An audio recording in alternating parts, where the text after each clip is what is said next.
연말이 다가오고 있었다. 김장을 도우러 은택이 그의 집으로 갔다. 며느리 자리가 온다고 해서 그런 것인지 친척들도 와 있었다. 그의 고모가 은택의 얼굴을 뜯어보는 것 같았다. 조카 며느리가 될 처녀의 얼굴이 퍽 어두워 보였다. 저런 컴컴한 얼굴로는 아픈 시어머니를 모시며 집안 살림을 잘 해낼 것이라 여겨지지 않았다. 은택의 얼굴빛이 고와 보이지 않는다는 고모의 말을 듣고 그는 마음이 무거웠다. 고모가 종종 부정적인 말을 내키는 대로 내뱉는 성격이라는 것을 알고 있었다.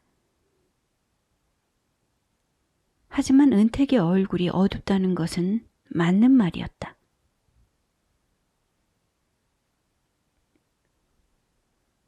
고모와는 어려서부터 반말을 놓을 만큼 격식이 없는 사이였기에 은택의 얼굴빛을 운운하는 고모에게 시답지 않은 소리를 한다고 그가 농담조로 핀잔을 놓았다. 잠시 후 그의 어머니가 은택을 앞에 앉혀놓고 자신이 시부모를 모셨던 때를 끌어놓았다.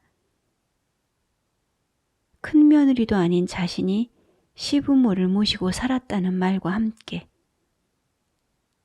하물며 큰 며느리인 은택이 시부모를 모시는 거야 당연하지 않느냐고 그의 어머니가 거리낌 없는 태도로 말을 했다.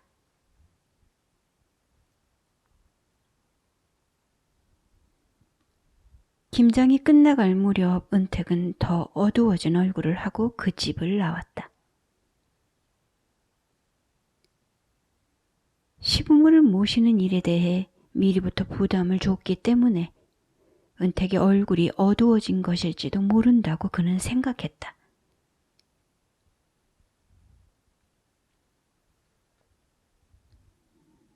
사실 은택은 표정이 없을 때가 많았다.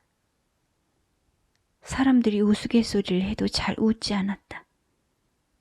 웃느라 배꼽이 빠지는 사람들 속에서 은택은 마치 어떻게 웃어야 하는지를 잊어버린 양 앉아 있었다. 텔레비전을 보면서도 표정이 없었다. 그렇다고 찡그린 얼굴은 아니었다. 그는 은택이 희로애락을 못 느끼는 불감의 얼굴을 가진 것 같다고 생각했다.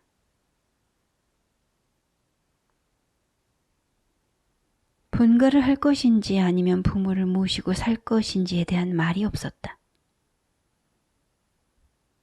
은택은 부모와 합가해서 사는 게 부담스러웠지만 그의 말을 기다렸다. 얼마 후 그가 신혼집을 얻자고 했다. 그의 형제자매들은 그가 부모를 모셔야 된다고 생각하는 모양이었다.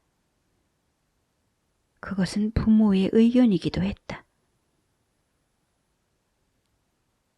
시집 식구들이 자기 편리대로 생각하는 사람들인 것 같아 은택의 마음은 편치 않았다.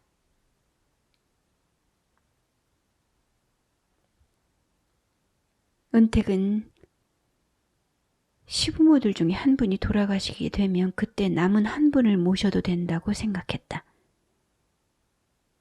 아무 문제가 없는 상태에서 시집살이를 해도 문제거리가 생기는 법인데 아픈 시어머니가 있는 상황에서는 불화가 끊이지 않을 것 같다는 느낌이 들었다.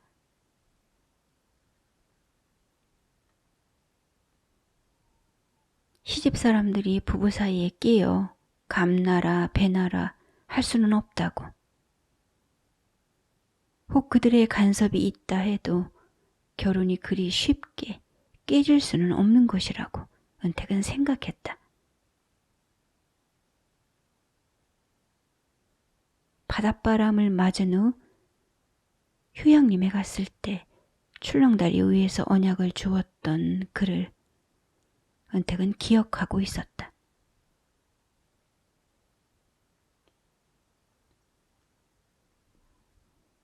아버지가 없는 당신에게 내가 아버지가 되어줄게요. 지금처럼 당신에게 늘 존대할게요.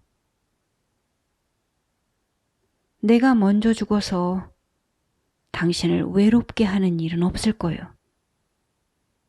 당신 같은 평생의 친구를 만나게 돼요.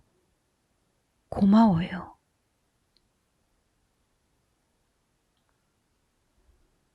은택은 진심 어린 약속을 해주던 그를 믿었다.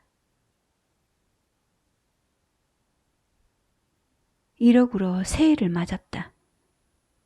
무엇 때문인지는 몰라도 용현내가 전화를 걸어서 소리를 질렀다. 은택이 용현내를 찾아갔다. 은택을 본 동네 사람들은 결혼 준비가 한창일 텐데 모습이 보이지 않아 궁금하게 여겼다고 했다. 농한기라 소일거리가 없는 시골 사람들은 어울려 다니며 유출 놀고 고구마를 쪄먹었다. 빡빡한 고구마에다 얼음이 뜬 동치미 국물을 솔솔 마시며 세월을 보냈다. 봄이 오려는지 겨울해가 짱짱해졌다.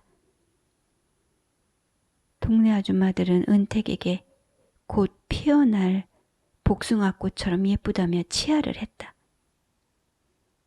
허리가 가늘어 드레스를 입으면 봐줄만 하겠다고 말치레를 덧붙였다.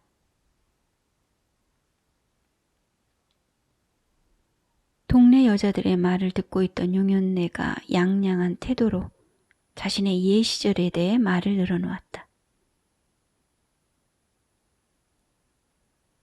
내가 젊었을 때는 내 눈이 하도 예쁜지라 사람들이 모두 나에게 사람의 눈이 아니고 보석을 박아넣은 눈이라고 했어. 용현내는 아름다웠던 자신의 지난 날을 상기하는 얼굴을 하고 있었다. 한때 자신이 어떤 사람이었는지를 더 늘어놓으며 자기 자랑에 흠뻑 빠져 있었다.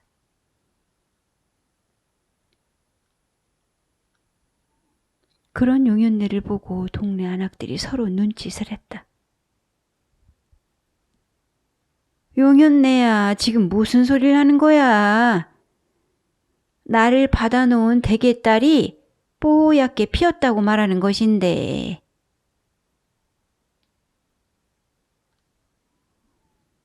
용현내는 사람들이 무색해할 만큼 계속해서 자기 자랑을 풀어놓았다. 자아도취에 흠뻑 빠져있는 용현내를 뒤로하고 아낙들이 한둘씩 자리를 털고 일어났다. 동네 사람들로부터 용현내가 호감을 얻지 못하고 있다는 것을 은택은 알고 있었다.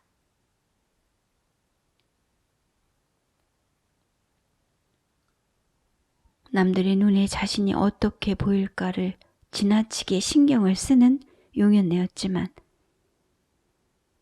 사실상 남들이 자신을 어떻게 평가하고 있는지에 대해서는 전혀 눈치채지 못하는 것 같았다.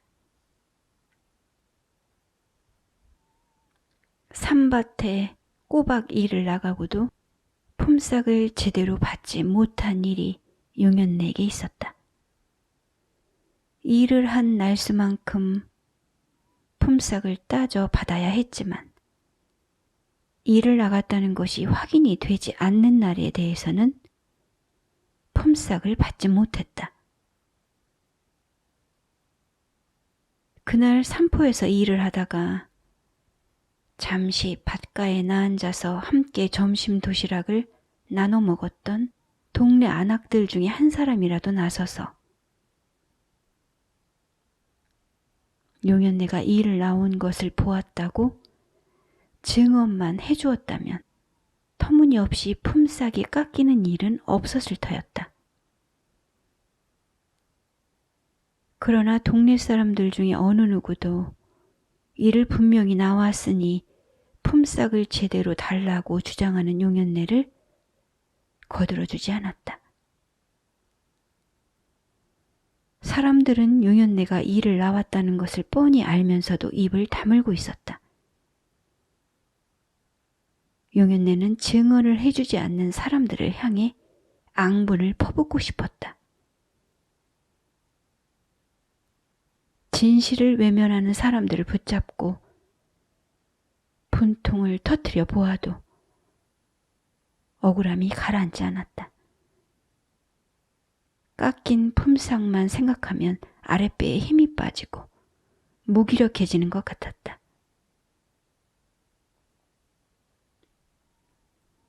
나서주는 이 하나 없는 자신의 초라한 정황이 견디기 어려웠던 것일까? 아니면 깎인 품삯에 미련이 남았던 것일까? 용연내는 품삯을 제대로 받지 못한 상황을 미화시켰다.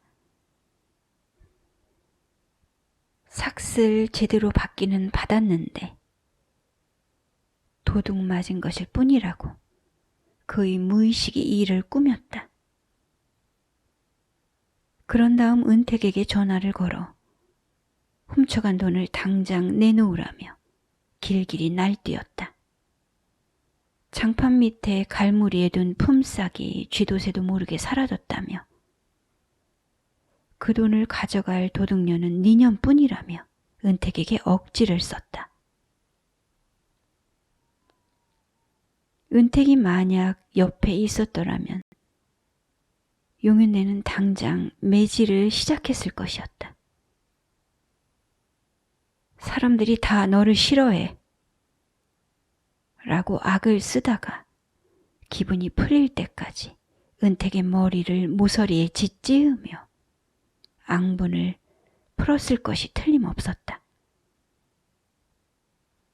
그러했던 삼포의 일을 1억으로 알게 된 후 은택은 스스로 도둑년의 굴레를 벗을 수 있었다.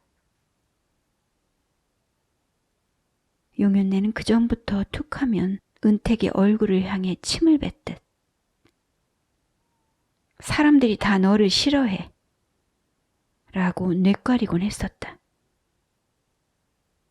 알고 보니 그것은 용연내가 자신에 대한 무사람의 시선을 은택에게 전가하고자 하는 무의식의 작용인 듯도 싶었다.